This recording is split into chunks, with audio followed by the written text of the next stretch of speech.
Hi hello welcome back to my channel. ఎలా ఉన్నారు friends, బాగున్నారా? ఈరోజు మన వీడియోలో ములక్కడ మసాలా కర్రీ చేశానండి. ఇదైతే చాలా చాలా బాగుంటుంది. క్యాటరింగ్ వాళ్ళు సీక్రెట్ మసాలా అన్నది ఒకటి వేస్తారండి. అది ఏంటా అన్నది తెలుసుకొని మరి చేశాను ఈ రెసిపీ అన్నది. ఈ వీడియో మీ అందరికీ నచ్చుతుందండి. మరి ఇంకెందుకు ఆలస్యం, ములక్కడ మసాలా కర్రీ ఎలా చేయాలో చూసేద్దామా? అంతకంటే ముందు మన ఛానల్ని ఎవరైనా ఫస్ట్ టైం చూస్తుంటే సబ్స్క్రైబ్ చేయండి, బెల్ ఐకాన్ని క్లిక్ చేయండి, అలానే ఒక లైక్ ఇవ్వండి ఫ్రెండ్స్. ముందుగా ఈ ములక్కడ మసాలా కర్రీ కోసం ములక్కడలు తీసుకోవాలండి. నీట్గా ఇలా కట్ చేసుకొని కడిగి క్లీన్ చేసుకోవాలి. ఇప్పుడు స్టవ్ పైన ప్యాన్ పెట్టుకోవాలండి. ప్యాన్ వేడైన తర్వాత నూనె అన్నది వేసుకోవాలి. నూనె కాగిన తర్వాత 1 టేబుల్ స్పూన్ ఆవాలు, ఇవి వేగిన తర్వాత ఉల్లిపాయలు, వీటితో పాటు కాస్త కరివేపాకు. ఉల్లిపాయలు అన్నవి రంగు మారేంత వరకు వేయించుకుంటే సరిపోతుందండి. చూసారు కదా, ఉల్లిపాయలు అన్నది రంగు మారింది. ఇప్పుడు అల్లం వెల్లుల్లి పేస్ట్ 1 టేబుల్ స్పూన్ వేసుకున్నానండి. అల్లం వెల్లుల్లి పేస్ట్ పచ్చివాసన పోయేంత వరకు వేయించుకోవాలి. ఇప్పుడు ఒక 1/2 టేబుల్ స్పూన్ పసుపు, రుచికి సరిపడా కారం, నేనైతే 2 టేబుల్ స్పూన్ వేసానండి. అలానే ధనియాల పొడి 1 టేబుల్ స్పూన్, రుచికి సరిపడా ఉప్పు. ఈ మసాలా అన్నిటిని ఒకసారి కలుపుకోవాలండి. ఇది మాడిపోకుండా ఉండడం కోసం స్టవ్ ఫ్లేమ్ మీడియంలో పెట్టుకోవాలండి. ఇది డ్రై అయిపోయింది కాబట్టి కొంచెం నీళ్ళు అనేది యాడ్ చేసి ఒకసారి కలుపుకోవాలి. ఈ మసాలా మొత్తం బాగా వేగి నూనె సపరేట్ అయ్యేంత వరకు వేయించుకుంటే సరిపోతుంది. చూసారు కదా, ఇప్పుడు నూనె అయితే సపరేట్ అయింది. నేను ఆల్రెడీ టమోటాని మిక్సీ పట్టానండి. ఇదైతే 3 టమోటాలు ఉంటాయి. క్యాటరింగ్ వల్ల సీక్రెట్లో ఇది నెంబర్ 1 అండి. టమోటాని మిక్సీ పట్టి వేయడం వల్ల గ్రేవీ థిక్గా ఉంటుంది, టేస్ట్ అయితే బాగుంటుందండి.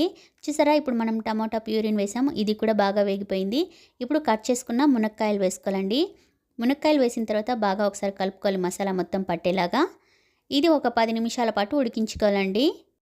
ఈ మునక్కాయ ఉడికేలోపు మనకు ఒక చిన్న పని ఉందండి. దీనికోసం నేను 5 జీడిపప్పుల్ని నీళ్ళలో నానబెట్టానండి. నానబెట్టి ఇలా మెత్తగా మిక్సీ పట్టాను. ఇప్పుడు ఈ జీడిపప్పుని పేస్ట్ని కూడా వేసుకోవాలి. ఇది వేసిన తర్వాత ఒకసారి బాగా కలుపుకోవాలండి. ఇది సెకండ్ సీక్రెట్ అండి. జీడిపప్పుల్ని నానబెట్టి మిక్సీ పట్టేటప్పుడు వీడియో తీయలేకపోయానండి, మిస్ అయింది. మునక్కాయ ఉడికేంత నీళ్ళు అనేది వేసుకొని మళ్ళీ ఒక 10 నిమిషాల పాటు ఉడికించుకోవాలండి. ఈ మునక్కాయ మసాలా కర్రీ ఇష్టపడని వాళ్ళంటూ ఎవరు ఉండరండి. ఇదైతే చపాతీలోకి బాగుంటుంది, రైస్లోకి బాగుంటుంది, రోటీలోకి బాగుంటుందండి. ఎందులోకైనా పర్ఫెక్ట్గా ఉంటుంది. మునక్కాయ అంటే ఇష్టం లేని వాళ్ళకు ఇలా చేసి పెట్టి చూడండి ఫ్రెండ్స్, ఇష్టంగా తింటారు. చూసారు కదా, మునక్కాయ అయితే బాగా ఉడికిపోయిందండి. నూనె కూడా సపరేట్ అయింది కదా. ఫైనల్గా ఇంకొక సీక్రెట్ మసాలా ఉందండి. అది వేసామంటే పూర్తిగా మన మునక్కాయ మసాలా కర్రీ అన్నది రెడీ అయిపోయినట్లే. దీనికోసం ముందుగా నేను ఒక 2 టేబుల్ స్పూన్ల పచ్చి కొబ్బరి, అప్పటికప్పుడు కొడతాం చూడండి, ఆ కొబ్బరిని వేసుకోండి. అలానే పల్లీలను వేయించి పొట్టు తీసి రెడీగా పెట్టుకోవాలండి. దీన్ని మెత్తగా ఇలా పేస్ట్ లాగా చేసుకోవాలి. ఈ పేస్ట్ని వేసామంటే మునక్కాయ మసాలా కర్రీ చాలా చాలా బాగుంటుందండి. అస్సలు మిస్ చేయకండి. ఇది ఫైనల్గా వేయాలండి. ఇంకా ఒక 5 నిమిషాల పాటు ఉడికించుకుంటే మన మునక్కాయ మసాలా కర్రీ రెడీ అయిపోయినట్లే.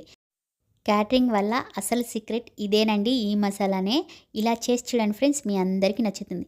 ఇంతేనండి, మన మునక్కాయ మసాలా కర్రీ రెడీ అయిపోయింది. ఈ వీడియో ఎలా అనిపించిందండి? నచ్చిందా? ట్రై చేస్తారా? మీకు ఎలా కుదిరిందో కామెంట్ సెక్షన్లో కామెంట్ చేయండి. ఈ వీడియో కనుక మీకు నచ్చినట్లయితే మీ ఫ్రెండ్స్ అండ్ ఫ్యామిలీ మెంబర్స్కి ఈ వీడియోని షేర్ చేయండి. మరిన్ని వీడియోల కోసం గుర్తుంది కదా, తేజ కిచెన్ వ్లాగ్స్ని సబ్స్క్రైబ్ చేయండి, బెల్ ఐకాన్ని క్లిక్ చేయండి, అలానే ఒక లైక్ ఇన్ ఫ్రెండ్స్.